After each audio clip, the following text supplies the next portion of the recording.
Oi, gente, eu sou Ana Luísa, aluna do quinto período de Ciências Biológicas da UNEC, que fica situada em Caratinga, Minas Gerais. E hoje eu vou falar um pouquinho para vocês sobre o ciclo das rochas. Então, gente, o que são as rochas? As rochas são agregados sólidos que ocorrem naturalmente e é constituído por um ou mais minerais ou mineraloides. A camada externa sólida da Terra, conhecida por litosfera, é constituída por rochas. Então, gente, o ciclo das rochas é o resultado de uma série de fenômenos naturais que ocorre na superfície terrestre, que é a litosfera, assim como eu já falei com vocês, sendo responsável pelos processos de transformação dos corpos sólidos formados por minerais.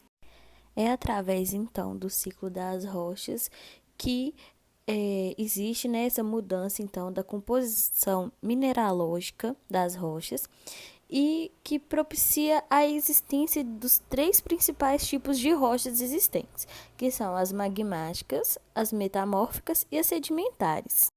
O ciclo das rochas consiste de vários processos que produzem rochas e solos. Esse ciclo depende do ciclo tectônico para a energia e do ciclo hidrológico para a água. O calor gerado pelo ciclo tectônico produz materiais fundidos, como a lava vulcânica, que ao se solidificarem na superfície ou em camadas mais finas, dão origem às rochas ígneas. Elas podem também se desagregar devido a processos químicos pela ação de ácidos fracos formados na presença de CO2, matéria orgânica e água, além de processos físicos como o vento. Portanto, o ciclo das rochas inicia-se com a destruição das rochas que estão na superfície pela ação de agentes externos, sejam eles físicos ou químicos. A ação essa conhecida como intemperismo.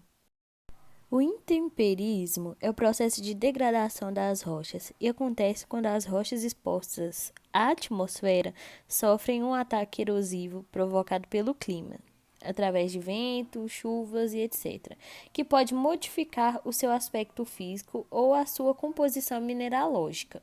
Então, é um processo de desgaste mecânico operado pelas águas correntes, pelo vento, pelo movimento das geleiras e pelos mares. Os sedimentos, que são os produtos resultantes da ação do intemperismo, são transportados por diversos fluidos, passando a circular sobre a superfície terrestre por ação do calor solar ou da gravidade. Quando cessa a energia que fazem os fluidos circular, eles se depositam nas regiões mais baixas, formando então as rochas sedimentares. Com o passar do tempo, as rochas sedimentares são sepultadas a grandes profundidades, sofrendo consequentemente o efeito do calor terrestre e se tornando cada vez mais duras. Então, nos níveis mais profundos, cerca de 10 a 30 quilômetros, a temperatura e a pressão são maiores, acontecendo a transformação em rochas metamórficas.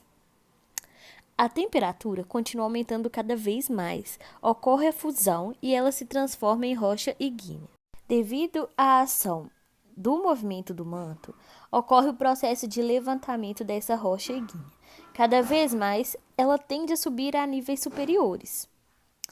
Depois disso, após milhões de anos, finalmente a rocha chega à superfície terrestre e novamente começa a sofrer a ação dos agentes externos, reiniciando assim o ciclo.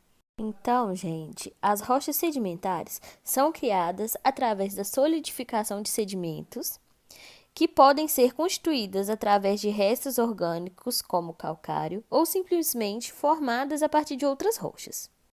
Já as rochas metamórficas são formadas através da mudança de rochas ígneas e sedimentares. Elas podem ser formadas tanto no subsolo quanto na superfície. E por último, e não menos importante, as rochas ígneas, elas se formam a partir do resfriamento do magma que está localizado nas profundezas da Terra. Geralmente, tem cristais grandes que podem ser vistos facilmente sem a necessidade de equipamentos especiais.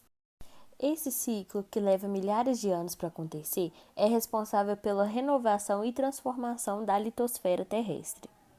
A importância do estudo das rochas se dá devido a forma com que ela ajuda, né, a entender como que ocorreu a distribuição da população nos primeiros homens, já que durante todo esse período ocorreram alguns desgastes, além de serem importantes também para datar algumas coisas que podem chegar à proximidade da idade da Terra.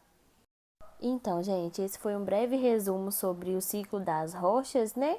E eu espero que vocês tenham gostado.